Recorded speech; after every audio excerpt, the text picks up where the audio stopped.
And welcome in another edition of the Rewind with Tom and Dave. I am Dave, and look who's back. You might be able to see him, you might not be able to, but my good friend and co-host Tom Stevens has returned after a 1 week hiatus. Tom, how are you? I'm good. How are you, buddy? I'm doing great, buddy. Man, I got to thinking about it this morning. You take a few days off and head out of town, and wow, things start to happen. We got plenty of stuff that we can get to here today on the Rewind, no doubt about that. Oh yeah, obviously, what's happening in college football is crazy. I don't know if you're talking about the portal, if you're talking about guys visiting, if you're talking about Nebraska Right. baseball. Yeah. There's a lot of different directions that we can certainly go. Obviously, this is NFL Draft Week, which is really cool. I know it's one of your favorite times of the It year. is. It is one of my favorite times of the year, and I will be honest, I haven't delved deeply into it like I usually do in past years, but this is my week, baby. This is my week. I will get up to speed here very, very shortly. Might even put out my own mock draft, which I'm sure our listeners Whoa, can't wait to mock see. I draft. might I might do my first 1 round mock draft ever, Tom. Wow, The that's thing is, exciting. well, before we get into this, let me just take care of these particulars real quick. Um, if you are watching, listening on YouTube, please subscribe to the channel. It helps us out a bunch. Tom and I are working hard on this. Spotify, if you're listening on Spotify, you can find us there. Please give us a like. A 4 or 5 star rating would be appreciated. And certainly leave us a comment, one way or the other. We just love to hear from you. Also, we've been trying to add into the show here. It's a very original name that I came up with. The mailbag. Whoa, Yeah, no, all by nobody use. yourself. Yeah, nobody uses that ever. So, and I thought of it. So, Mm, um, brilliant. please, yeah, please reach out to us through the mailbag. We're going to try and make that a segment on the show here every week, like we did last week. Reach out on Twitter. I am at Sando DFS. Tom is at 937 Tom Stevens. Or, believe it or not, we have an email you can send it to. It's dsradioguy@gmail.com. Send us anything you like. Send us a topic maybe you want us to discuss, maybe something you heard that you agreed with, didn't agree with, you want to expand on, all that. We would love for you guys to get in touch with the show. Again, it's dsradioguy@gmail.com, or you can again reach out to us on Twitter. So, having done all that, all the particulars, all the stuff I usually forget to do, we have a lot of stuff to talk about this week. I'm excited. So let's jump right into it. What I was really referring to there earlier, Tom, is you leave town for a couple days. I wake up on a Thursday morning or Thursday afternoon, I guess it was, and Casey Rogers is no longer part of Nebraska Oh yeah, yeah, football. yeah. I haven't got to talk to you about that yet. I've been dying to hear your thoughts. Well, it's amazing to me that a guy that has 2.5 sacks in his career at Yeah, Nebraska has not been a regular starter by any. I don't. Has he started a game ever at I Nebraska? I, Is I getting can't tell you. is getting all these offers. I mean, Alabama's taking a peek, Auburn, Arkansas. I mean, he's going to have some choices Really? as where to go. This is incredible for a guy that, and obviously it's a big deal for Nebraska because they're already thin. Defensive line is such a huge deal for this team. We know that Damian Daniels, probably your best defensive tackle last year, along with Ben Stilley. They're gone. Stilley, because no, he didn't have any more eligibility left. But DeAndre Thomas is gone. You already had a big problem at defensive tackle, and now a guy who doesn't have any starts in his whole career. We're talking about what a big deal that he's leaving. And it is a big deal because Nebraska is so thin. But I think it also tells you about the transfer portal, that people go crazy about a 2-star guy that played lacrosse in high school, like Casey Rogers, is now a big deal. But it is a big deal. I mean, it makes the point that Nebraska better get some guys to fill that void. They had Devin Drew, who visited this weekend, the transfer from Texas Tech. They better get him. Yeah. By the way, Dave, you have till May 1st for Right. these guys to get here. If they're not enrolled by May 1st, you're done. You can't get them to play next year. There's not even really a really good opportunity for them to come in and play at all. I mean, they're not going to play this next year if you don't get them in school this week. Yeah, that was you know what, Tom? That was a rule that until last week, I really wasn't aware of. Yeah. We've talked about this NIL or this transfer portal being the wild, wild west. I figure you transfer, the rules were you don't have to sit out a year, and so you can just play. But it turns this week into such a huge week because of what you just said. May 1st, if you want to play in the fall, you have to be in by May 1st. So that adds a completely different dynamic to it that I wasn't even aware of. And now this stuff just becomes even more and more critical, especially at a position that you talked about, the defensive line, that I think without question is the biggest concern, question mark, whatever, for this Husker football team. Well, let's face it, even if Damian Daniels had come back, even if you get O'Shawn Mathis, who says he's going to decide this week, April 30th, you're still talking about a major area of concern. It wasn't like Nebraska was the best run-stopping team in the world last year. They were burned a couple times. Right. Illinois is still running.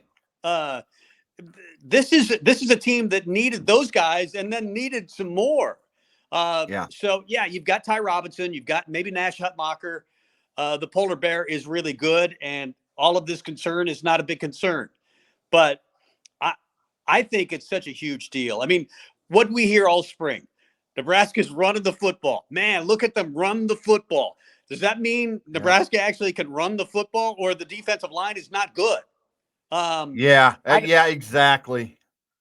I just don't have a lot. Sorry, I've seen enough of Nebraska football for the last 20 years to know they haven't been the best run stopping in the world.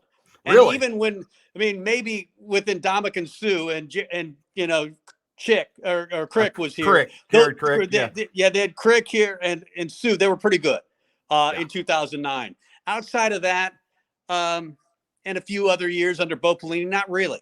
So I don't have a lot of confidence that even if Nebraska does bring in a few guys, that they're going to be great, suddenly stop the run, because those guys have to get acclimated to a brand new defense anyway. Yeah, exactly. It's just such a huge deal for this team. And like you said, even if Damian Daniels comes back, it doesn't mean that we are, set at that position. I did see, I don't know anything about this guy, Tom, but I did see this morning on Twitter that we have a new target, if you will, Lamar Goods out of Florida. I don't know much about this guy. I couldn't find much trying to research. I guess he was a 4-star coming out of high school, but at this point, frick, give me a body. I think I'd take you or me, at this point. Get somebody in there. Yeah, I know. Colton Feist, the walk-on, is set to probably get a lot of serious minutes. I don't know if that's a good or a bad thing. Yeah. Again, I think they've got a really good lead on Devin Drew, the Texas Tech visitor from this past weekend. Yeah, you could get O'Shawn Mathis, who's more of a rush in. And you're hearing Nebraska actually might go to more of a 4-3 set this year anyway, and less of a 3-4. Yeah. I think that you're going to see maybe some old school Charlie McBride type defense at Nebraska this year. But you got to be able to stop the run. And right now, don't have a lot of confidence. Again, I don't know much about Good. But again, you got to get him in here, and you got to get him ready.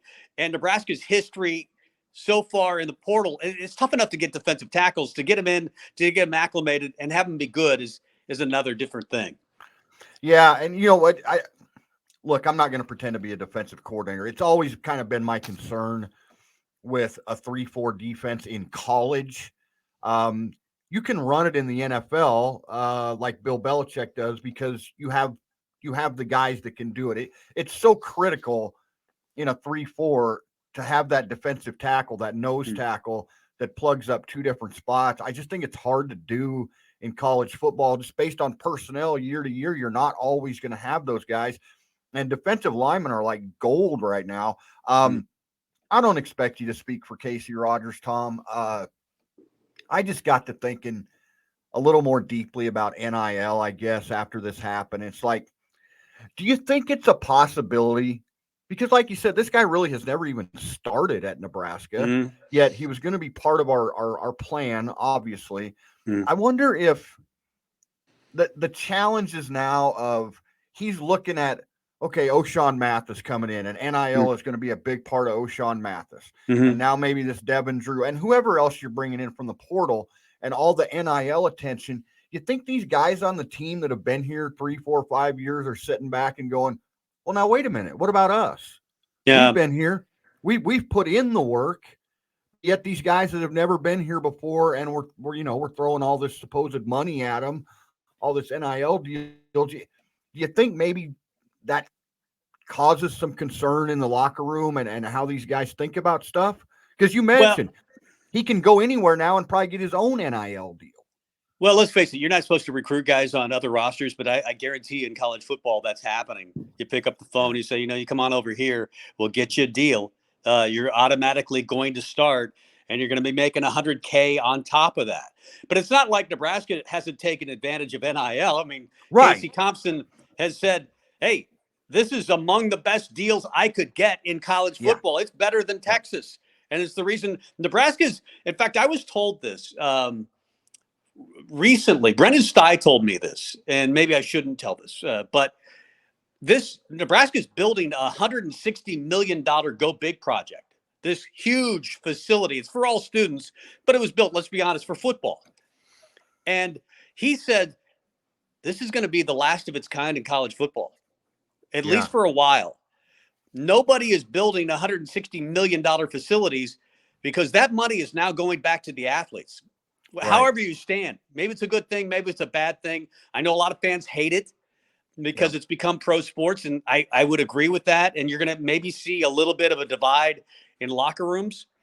But if you're a scholarship athlete at Nebraska, you're getting paid. If you're one of the 85, you're going to get paid. And you want to come somewhere and make money and drive a really cool car and get a nice lease, go to Nebraska. Nebraska may lose a few guys to NIL, but they're sitting pretty well when it pertains to that. I think the biggest argument for Casey Rogers is, I've heard this, he didn't want to be a defensive tackle. He thinks he's a defensive end. Okay. And if he does, and somebody sold him on that, fine. Yeah. And it is a big concern. I'm not dismissing it because Nebraska is so thin. We just discussed it. So thin at that position of need anyway. They're going to need Casey Rogers and then two more like him after that. Right. Who knows who's getting in guys' ears these days? It's happening at a wide level. I think coaches now see a license where, hey, it's the Wild West. They've legalized cheating. Let's go do it. Yeah, and that leads me to another thought here. And, you're pretty tied in. I know you have some good contacts. But with this being the deadline week, the May 1st week, I would think there's a chance that maybe even more Huskers could enter the portal. Have you had any thoughts on that, or do you think that we have a chance that maybe some of our guys could jump in as well? They have to. There's more guys leaving. Tate Wildeman, I think, who wasn't going to play, by the way, anyway. Another defensive lineman has decided to jump in the portal.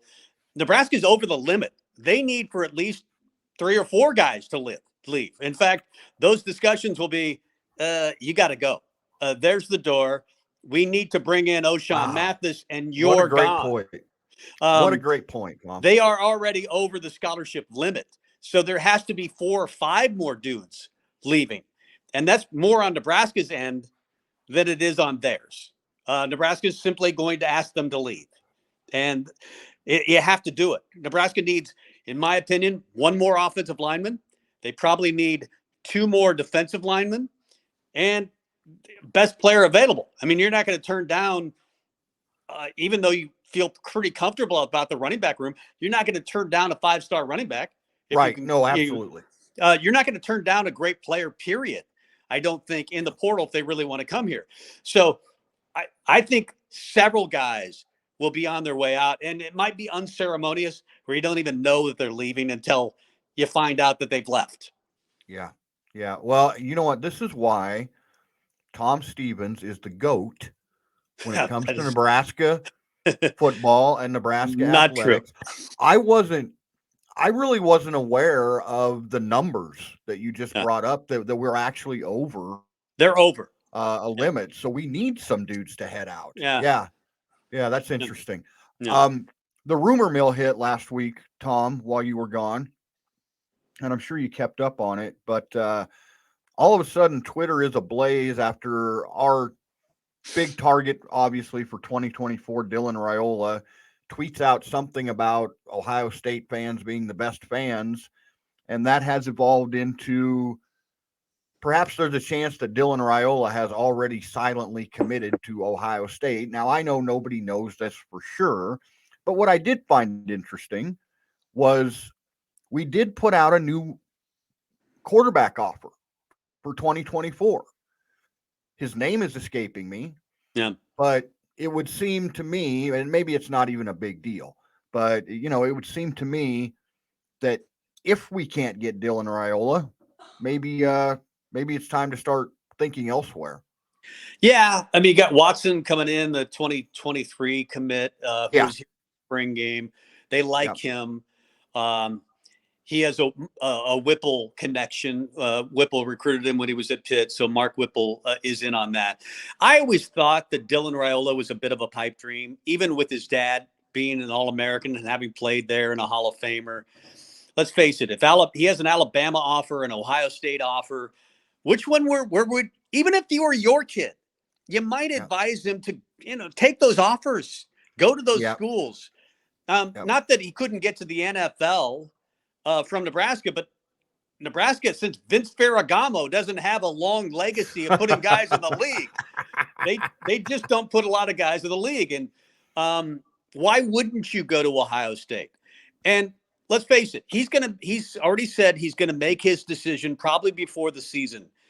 And if you don't know that Nebraska is going to win 9 games, then, go ahead to commit to Ohio State. The only way Nebraska is going to get him is if he commits to Ohio State or Alabama or somewhere else, and he looks up and he says Nebraska has 10 wins. Nebraska has 9 wins. Yep. He can't sign till December anyway. Right. So he could commit, to 10 different schools. Nebraska has to win to recruit anybody. Yes. Go win. And then come back to him and say, look, here's what we've done. We're winning. We're undefeated. We're better than Ohio State. We just beat them in the Big Ten championship. Right. There you go. Come here. Right. That's the only way they're going to get the number one player, not just the number one quarterback, the number one player in the class of 2024.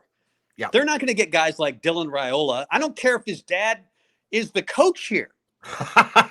And his uncle is.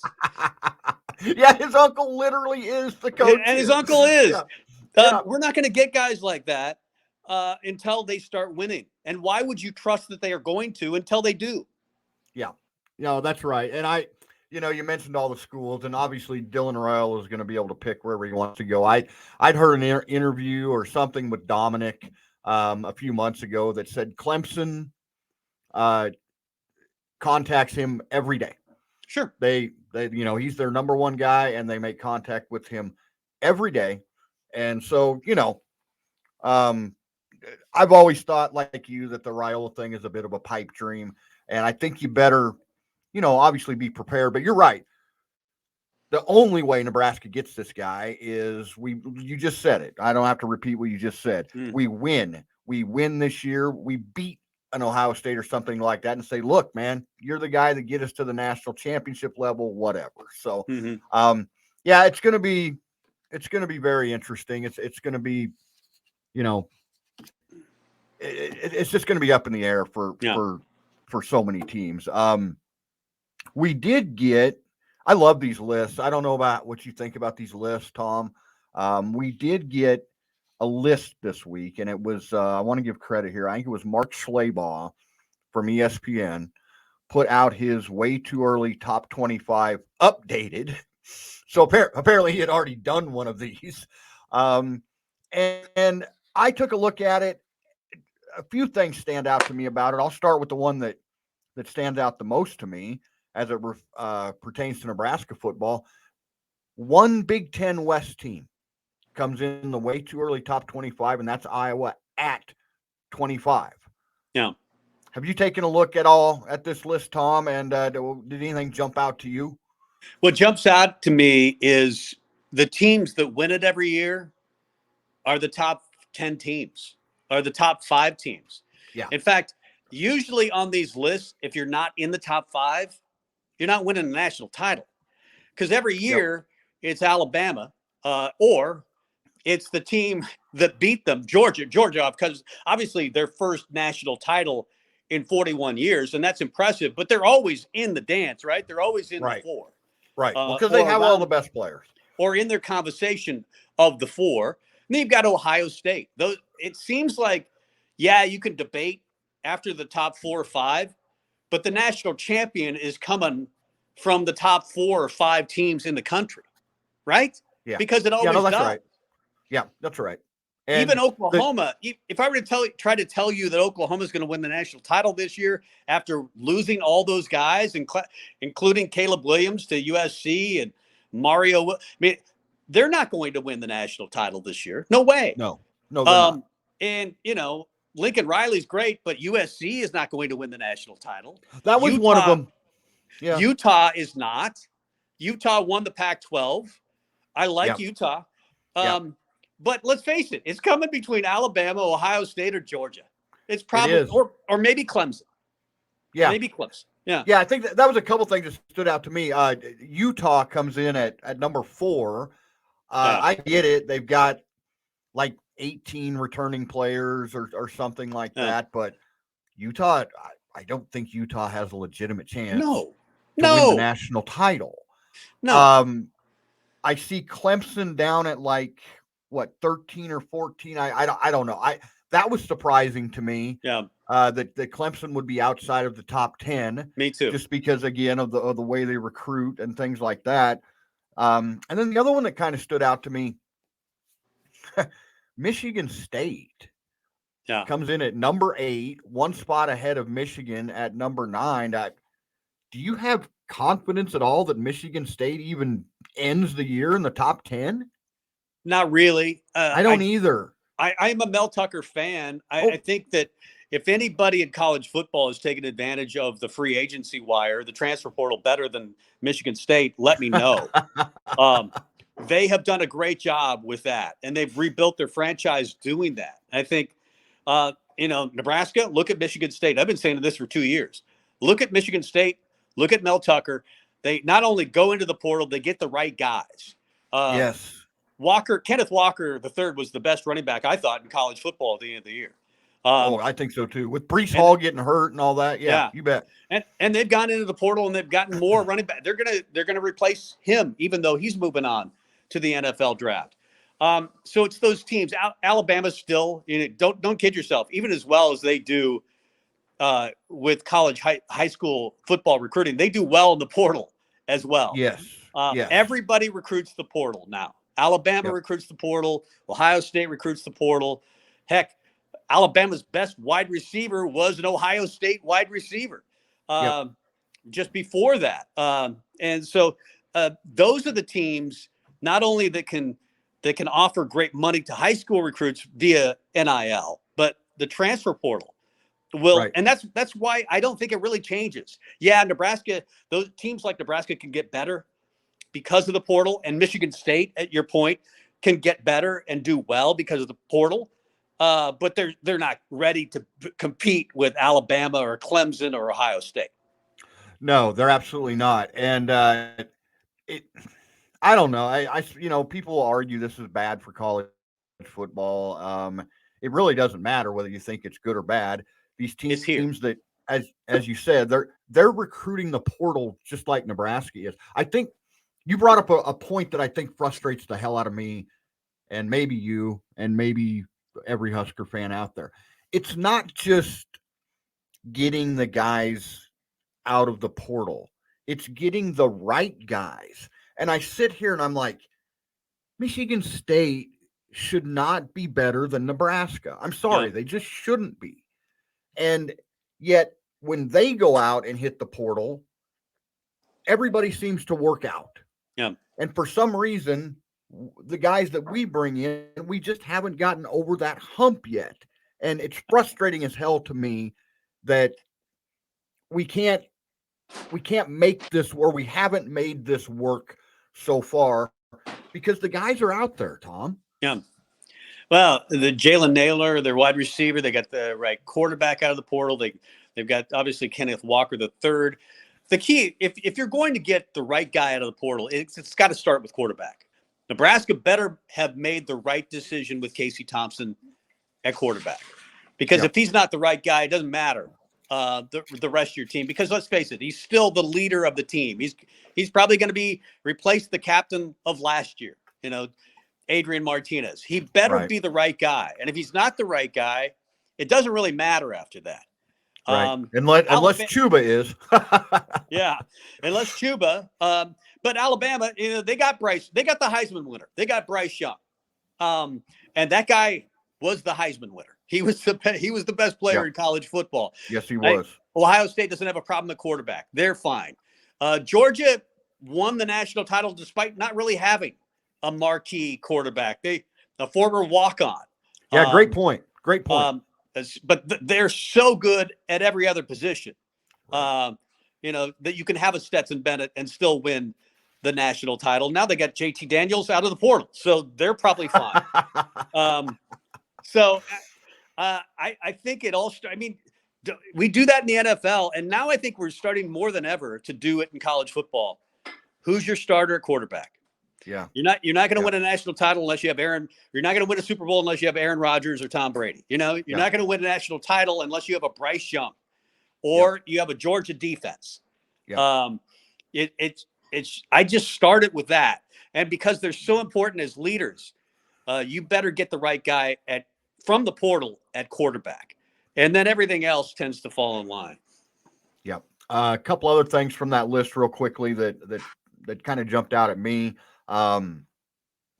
Houston, group of 5 team, comes in at number 13. I think them and maybe Cincinnati was 24. So we are seeing a little bit of love here given to group of 5 teams. Now, whether the BCS committee or whatever the hell they call themselves will actually give them serious consideration, we'll see. But I mean, a team like Houston, they're going to have a guy that's going to go probably in the top 5 in the NFL draft this year. Yeah. And, to see a group of 5 team in the top 15 was interesting to me. And then USC, Lincoln Riley comes in at number 12. Frankly, I'm a little bit surprised that with the name and Caleb coming over with him from Oklahoma that they didn't put him a little higher. But anything else that jumped out to you at all, Tom, before we move on here? Not really. I mean, USC, you always think of that team as being a sleeping giant. It hasn't happened since Pete Carroll. Right. But that's one that no matter how bad they are, and I think they were 4-8 last year, the USC, they can get a guy like Lincoln Riley, not only get a guy like Lincoln Riley, but from Oklahoma. From Oklahoma. That was stunning to me. It really was. It's still stunning to me that you never used to see that in college football. No. Once you go to Oklahoma, you're there for life, right? Yeah. But USC, maybe Texas are the 2 schools that can pull that off, no matter how bad they are. And Texas is another one of those schools. We think they should be great, and I think because of the resources they have, they should be great. Yep. Why aren't they great? But Lincoln Riley seems Sarkisian at Texas. I don't know, but I don't either. I think Lincoln Riley at USC. I think with the talent they should be able to get, and they've got Caleb Williams and. They're going to get really good recruits year after year. If they find the right guy, maybe he is the new Pete Carroll for USC. Sure. Yep. If any of you out there have any comments about this way to top 25, anything you want to chime in on, if you want Tom and I to discuss, if you have your opinions, obviously, we'd love to hear from you. Again, on Twitter at SandoDFS, at 937 Tom Stevens, or would love to hear from you via email at dsradioguy at gmail.com, and we can talk about this, until the next way too early top 25 list comes through. Tom, it was an interesting weekend. I'm not even sure really how to get into this, but Husker baseball played a weekend series this weekend against Indiana, and boy, you really thought with the way Indiana's pitching staff was ranked this year, like 200 and some in the country or whatever, that maybe if Nebraska was going to start to put it together and get some kind of run going, it would happen this weekend. It did not. We lost 2 out of 3. And after Saturday's game, there was a stat that came out I found very, very interesting. For the first time, Nebraska fell to 9 games below 500 for the first time since 1974. Right. That's pre-Sanders era. Right. It seems like we're having the same conversation every week, I guess, Tom, about Husker baseball. But, what's left to achieve here for this team? What's the focus? Well, I guess just get to the Big Ten tournament. It is in Omaha, right? Yeah, I think it is. I think the top 8 teams from the league make it. Nebraska is currently 8th in the league. So I guess, I guess the good news is they did finally win a game in that series. They win 19-7 yesterday over Indiana, but Indiana's a bad baseball team. In fact, there aren't very many good baseball teams in the Big Ten, but they did win 19-7 over a 16-22 Indiana team. You mentioned 9 games under 500 for the first time since 1974. Yeah, that's pre-Sanders era, Tom. That's crazy. That's way back there. Yeah, I buy the arguments. I believe in Bolt, but they have had a lot of injuries. The pitching staff has been hit hard, but there's no way around it. I mean, there's too many good hitters. Max Anderson's a stud. Cam Chick's really good. Griffin Everett's pretty good. Yesterday, they finally got 20 hits, 12 walks. They were helped out by an Indiana pitching staff that's quite frankly awful. But they've got guys. Bryce Matthews is a good player. But this is terrible. This is just, it's not good. And consider this. Nebraska's dead last when you combine the 3 major sports. Football went 3-9. Basketball won 10 games. And now baseball is 9 games under 500. Let's face it. It's fun that Nebraska is great in volleyball and that women's basketball had a nice year and softball's doing well. Women's sports. The bowling team's on fire. Oh, the bowling team was eliminated, of course, but they did have. Yeah. But let's face it. We live for the 3 major sports. You've got to do well in the 3 major sports. And baseball was the one I was most confident about this year. I mean, baseball, without question. They were the best team in the Big Ten. They won the Big Ten last year.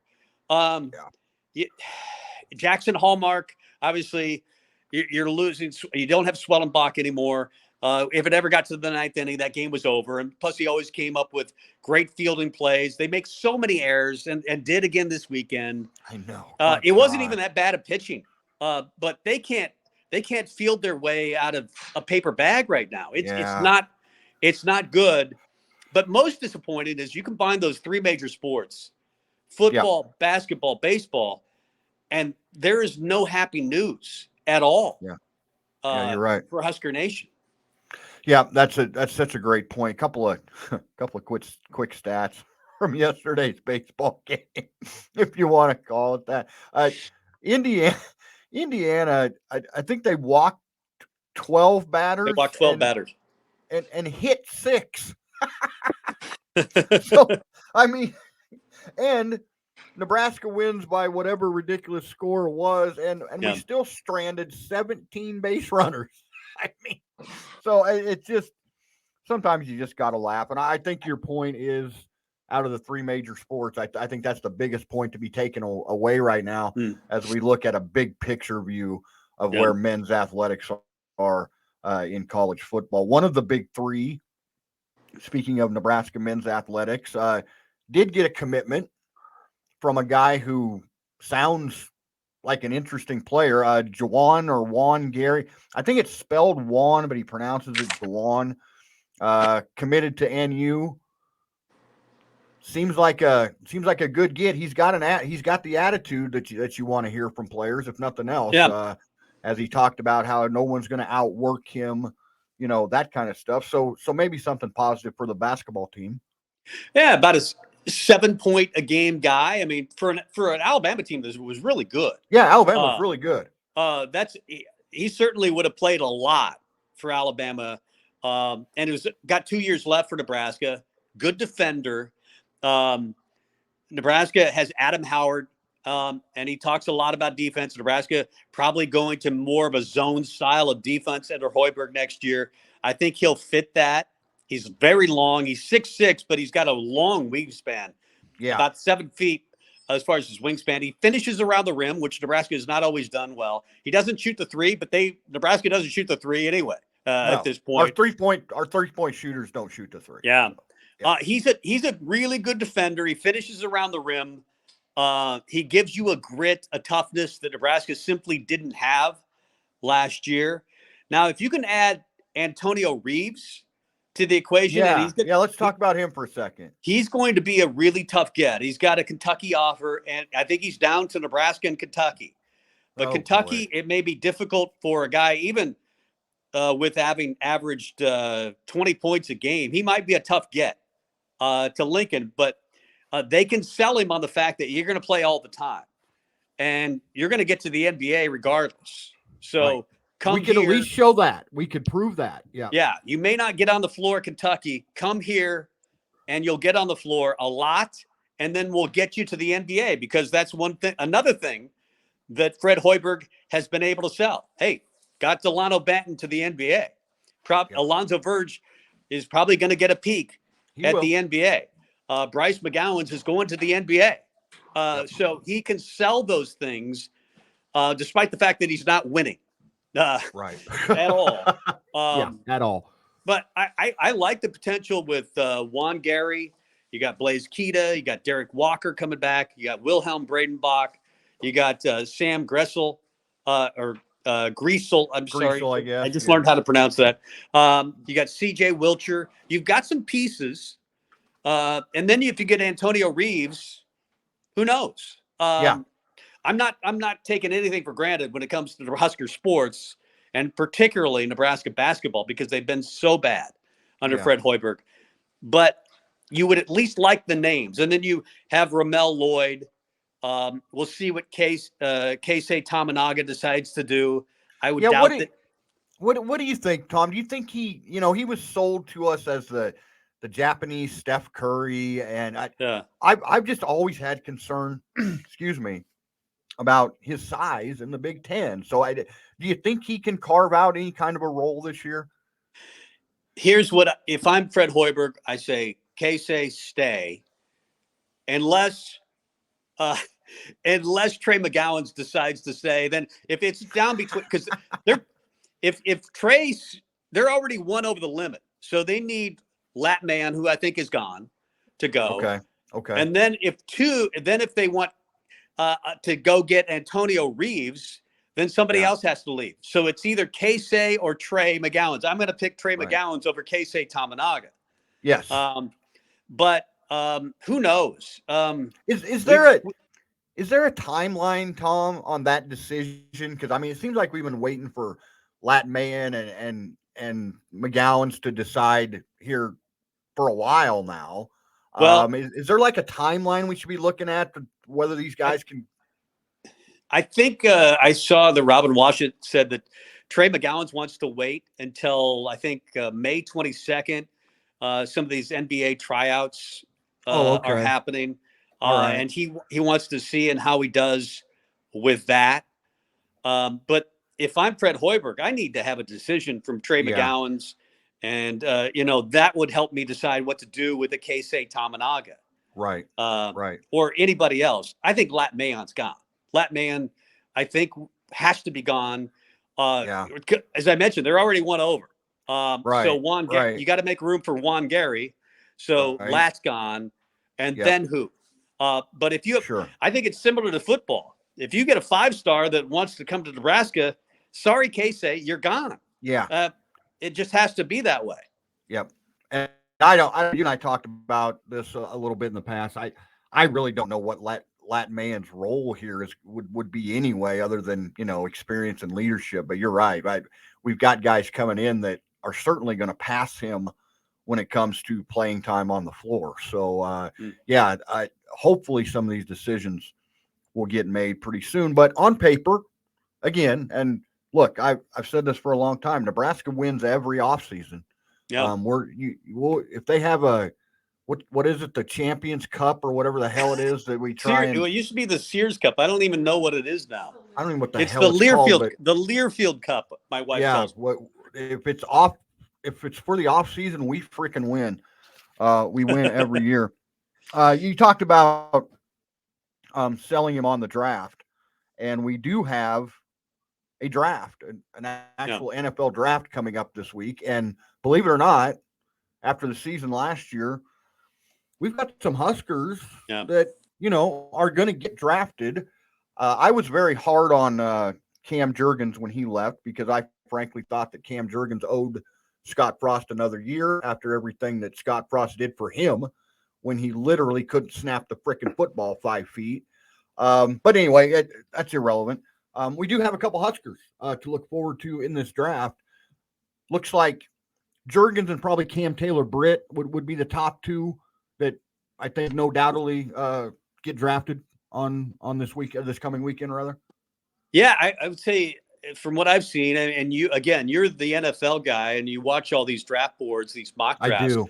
I love it. Cam Jurgens really had some excellent pro days. And combine, where I think he ran a 4.92 40. Yep, I think that's exactly that was among right.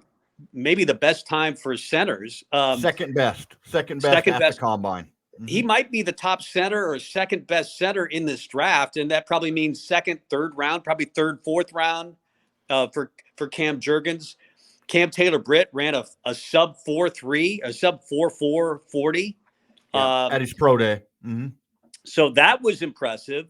And then after that, you're probably looking at a JoJo Doman who can, be all over the field. He can cover tight ends. He can cover running backs out of the backfield.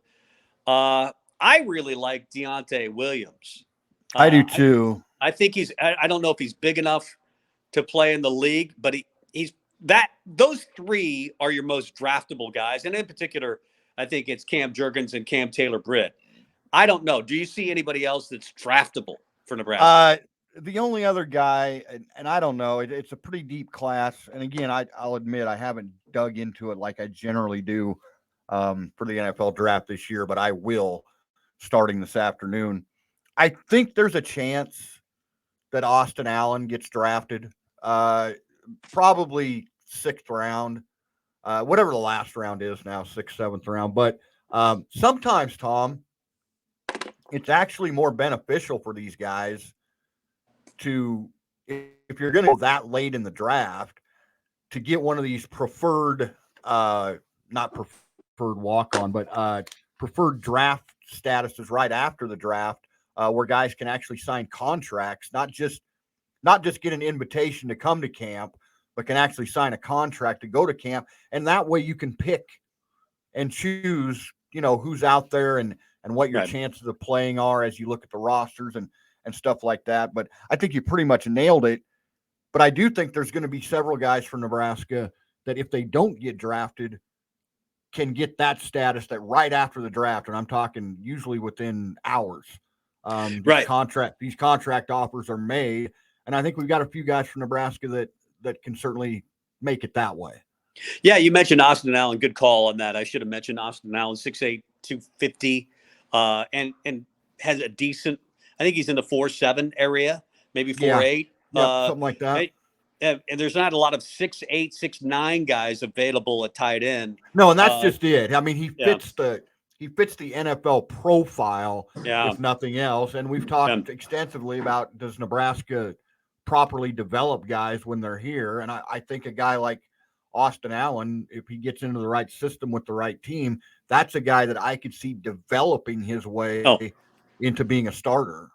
Right. And then I think you make a good point. If you're going to be picked in the 6th or 7th round, I think in some cases I'd rather be a free agent, and then you can kind of pick who where the most need is. I mean, that's what guys do coming out of high school. They look at depth charts, right, and that's exactly right.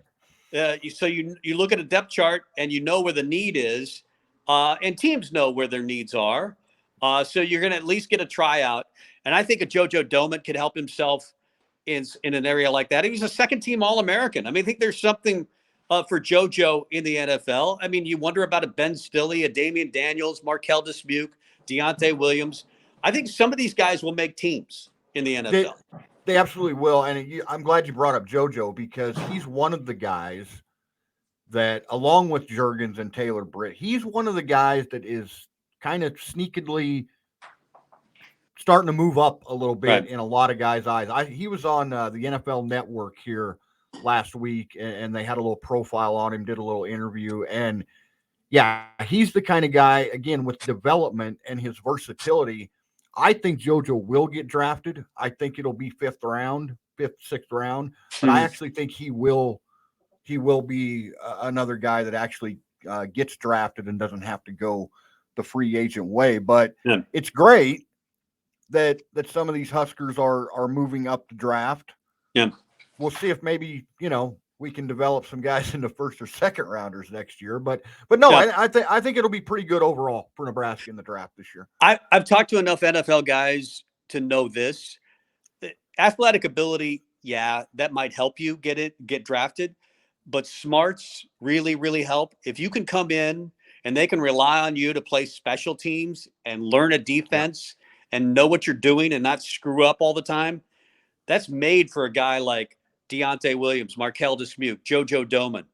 Those guys will be valuable on special teams.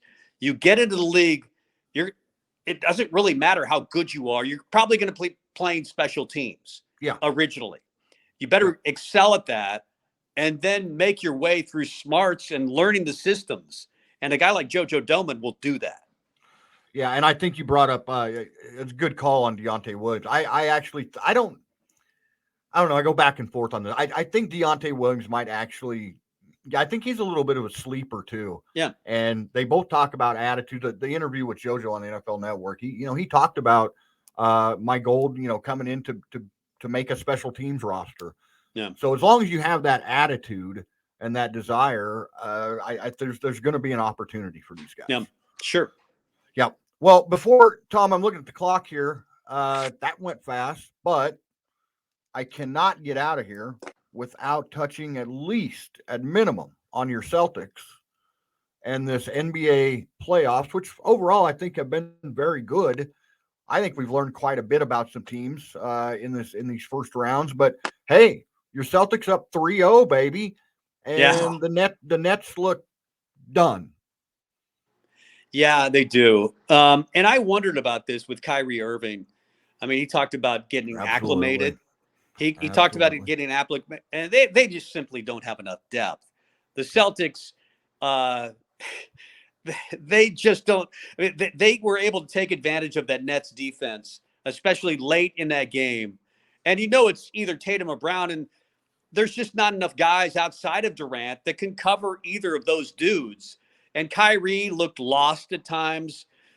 Durant took 11 shots total in Game 3. The defense on Durant has been exceptional. Right. But he's the best player in the world in my mind. He's still the best player in the world. And at some point you have to say, I don't care who's guarding me.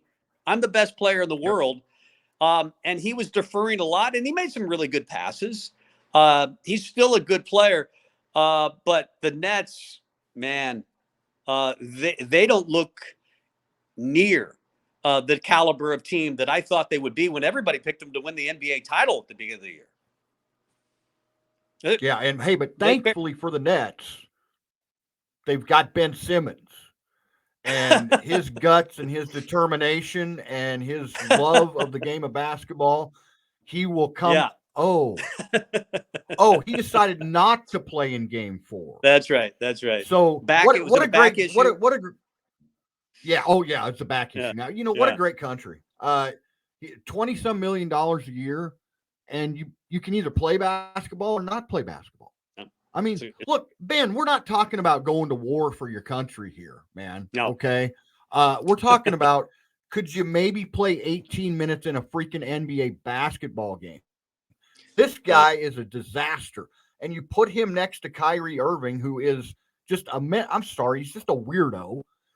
I don't think he necessarily loves the game of basketball either. No. You get Steve Nash, who has made, I don't know, no adjustments. Boston's coach has made him look exactly what he is, no experience and way out of his league when it comes to coaching in the NBA. And it's almost gotten comical for me. Durant had like 8 turnovers again. And yesterday, it's gotten comical to watch this Ben Kardashian, Kyrie Irving show. It's crazy. I don't know. I should just shut up because it gets me going. I just get upset. But I think, back to the basketball part of it, I think your Celtics are minimum going to the Eastern Conference Finals. Well, we'll see. I mean, they were the 2nd seed, and they could have backed out of that. They could have gotten to the 3 seed and avoided the Nets. But I think they wanted the Nets the entire time. I do too. Knowing that they had dominated them during the regular season. I still like the Bucks, and they looked really good last night against the Bulls. You got Golden State, who leads 3-1 over the Nuggets. You got the Heat, the number 1 seed in the East. Yeah, we just seem to forget about them. Yeah, and they're 3-1 over the Hawks. You got the Suns, the best team in the NBA during the regular season, but they're tied with the Pelicans right now at 2 games apiece. No Booker last night. No Booker for 2 weeks. Yeah. So, and then you worry about Joel Embiid if you're a Sixers fan with the thumb injury. Torn ligament, yeah. Yeah, the Grizzlies, who were among the best teams in the regular season, but they're 2-2 with the Timberwolves. I think you're right. I think the Celtics look like the best team in the playoffs so far, but there's Giannis and the Bucks. Yeah. You still got the Heat. You still got Golden State. It's going to be a fun playoffs.